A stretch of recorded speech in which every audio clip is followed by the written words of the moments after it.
Hello लाडक्या बहिणींनो आणि लाडक्या बहिणींनो, मुख्यमंत्री माझी लाडकी बहीण योजना आणि त्याचा 17वा हप्ता कधी भेटतो, कोणाला भेटतो याची उत्सुकता, आतुरता आणि उत्कंठा महाराष्ट्रातील सर्वच बहिणींना लागलेली होती.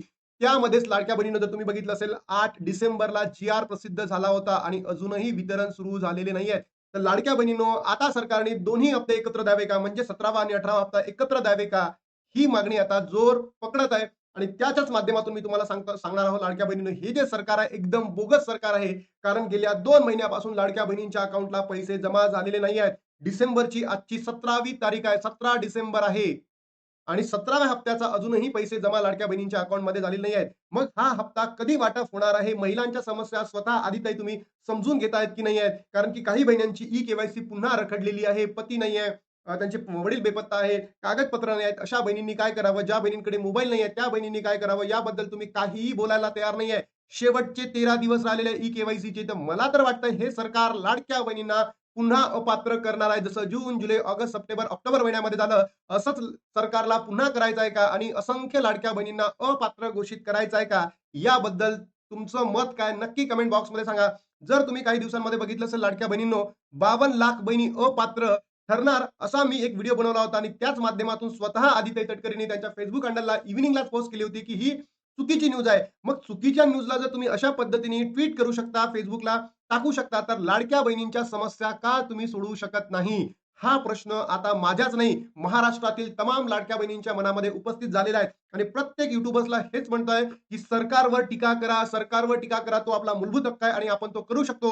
तर याच्या माध्यमातून काय होणार आहे सगळंच मी तुम्हाला या ठिकाणी दाखवणार आहे. तर लाडक्या बहिणींनो, व्हिडिओला शेवटपर्यंत नक्की बघा. तुमच्या समस्या, तुमच्या तुमच्या अडी-अडचणी या व्हिडिओमध्ये मी सगळ्या मांडणार आहे. बघा लाडक्या बहिणींनो, 8 डिसेंबरलाच काय आलाय नोव्हेंबर हप्त्याचा म्हणजे 17व्या हप्त्याचा जी-आर प्रसिद्ध झालेला आहे आणि आजची 17 नोव्हेंबर आहे. म्हणजेच जर तुम्ही बघितलं असेल लाडक्या बहिणींनो, ऑलमोस्ट 10 दिवस झालेले आहेत, तरी सुद्धा तुमच्या अकाउंटला पैसे जमा झालेले नाही आहेत. मग सरकारला या ठिकाणी 2 महिने पेंडिंगमध्ये टाकायचे आहे का? 5 वर्षाच्या कालावधीमधून 2 वर्ष कमी करायची आहेत का? हे सगळं आता इथे बघणं अत्यंत गरजेचं आहे. बघा लाडक्या बहिणींनो, आजची 17 तारीख आहे आणि आता जी आपली नगरपंचायत आणि नगर परिषद निवडणूक होती, ती काही कारणास्तव पोस्टपोन झालेली होती काही ठिकाणी. तर तुम्ही बघितलं असाल 20 तारखेला ती निवडणूक आहे आणि 21 तारखेला ती आचारसंहिता संपणार आहे. बरोबर? आता काही YouTube चॅनल्सवर सांगत आहे लाडक्या बहिणींनो, की आचारसंहिता इथे संपणार आहे. तर आचारसंहिता इथे संपणार नाहीये. ही आचारसंहिता संपणार आहे 16 जानेवारीला. 16 जानेवारीला. कारण महानगरपालिका महानगरपालिका यांच्या निवडणुकी जाहीर झालेल्या आहेत. 15 जानेवारीला निवडणूक असेल, 15 जानेवारीला महानगरपालिकेच्या निवडणूक असेल आणि 16 जानेवारीला त्याचा रिझल्ट लागणार आहे. म्हणजेच काय लाडक्या बहिणींनो, आचारसंहिता कंटिन्यू पुढे राहणार आहे. तर आता प्रश्न असा उपस्थित होतो, की आपल्याला पैसे कधी भेटणार? तर बघा लाडक्या बहिणींनो, माझ्या मते मला असं वाटतं, की तुम्हाला तुमच्या अकाउंटला पैसे क्रेडिट होण्यासाठी पुढचा वीक वाट बघावी लागेल. म्हणजे आज तर होणारच नाही, उद्या नाही, परवा नाही. तुम्हाला तुमच्या अकाउंटला या तारखांमध्ये पैसे जमा होऊ शकतात. या तारखा म्हणजे काय? 22, 23, 24, 25, 26. तुम्ही म्हणाल, "सर एवढे दिवस का?" कारण लाडक्या बहिणीनो, 22 तारखेला आपल्या आदितीताई काय करतील? कमेंट करतील आणि त्याच्या माध्यमातून आपल्याला पुढचे 3 दिवस पैसे वितरण होऊ शकतात. आता मला सरकारला हे म्हणायचं आहे, जर तुम्ही फक्त आणि फक्त नोव्हेंबरचाच हप्ता देणार, तर मग डिसेंबरचा हप्ता कधी देणार? डिसेंबरचा हप्ता कधी देणार?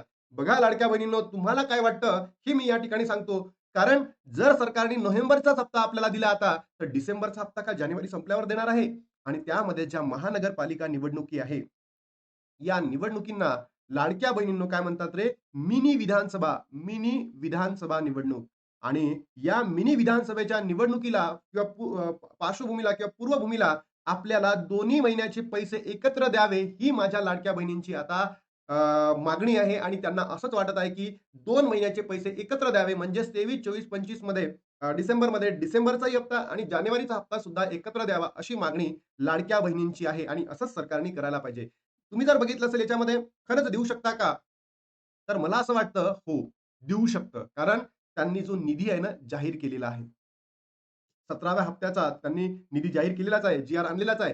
पण त्यांच्या अधिवेशनामध्ये म्हणजे हिवाळी अधिवेशनामध्ये स्वतः अजितदादा पवारांनी आपली लाडकी बहीण योजनेसाठी निधी जाहीर केलेला आहे, अनुदान जाहीर केलेलं आहे. म्हणजेच काय त्या अनुदानामधला काही भाग नवीन जी-आर आणून लवकरात लवकर दोन्ही हप्त्याचे पैसे एकत्र लाडक्या बहिणींना द्यावे, अशी मागणी मी सरकारकडे करतोय. आणि ही माझी मागणी नाही आहे.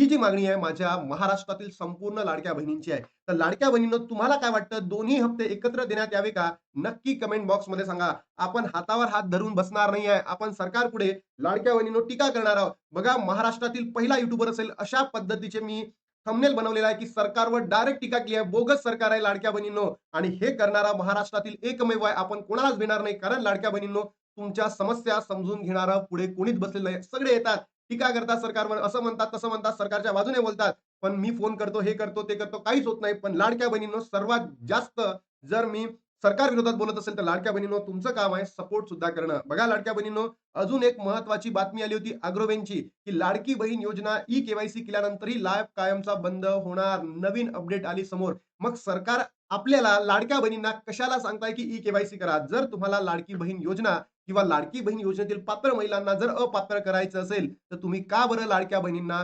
ई-केवायसी करणं बंधनकारक करत आहे? ही सुद्धा महत्त्वाची बाब आहे.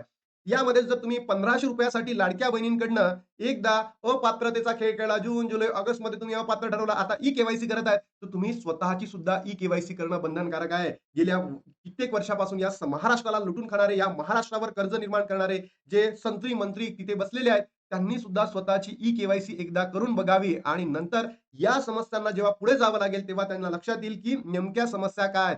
या गोरगरिबीन बहिणींसाठी जर सरकार आता पुढे येत नसेल, तर सरकारने सर्वात लगेच्या लगे राजीनामा देऊन आपली कार्यस्थिती आहे बाजूला करावी आणि दुसऱ्या पक्षांना स्थान द्यावे, अशी मी मागणी सरकारकडे करतो. आपण सरकार इथे काहीही बोलणार नाही, सरकार इथे काहीही रिप्लाय करणार नाही, हे सुद्धा मी तुम्हाला सांगतो लाडक्या बहिणींनो. बघा, 31 डिसेंबर शेवटची तारीख दिलेली आहे. मान्य आहे, ई-केवायसीची 31 डिसेंबर शेवटची तारीख दिली आहे. पण ज्या बहिणी अजूनही पात्र असून सुद्धा ई-केवायसी पूर्ण करू शकत नाहीयेत, अशा बहिणींनी काय करावं? आदितीताई, तुम्ही सुद्धा एक महिला आहे, तर या महिलांच्या समस्या समजून घ्या. नक्की काहीतरी ट्वीट करा. शेवटचे 13 दिवस राहिलेले आहेत. लाडक्या बहिणी अजूनही पात्र असून सुद्धा त्या आपली ई-केवायसी करू शकत नाहीये.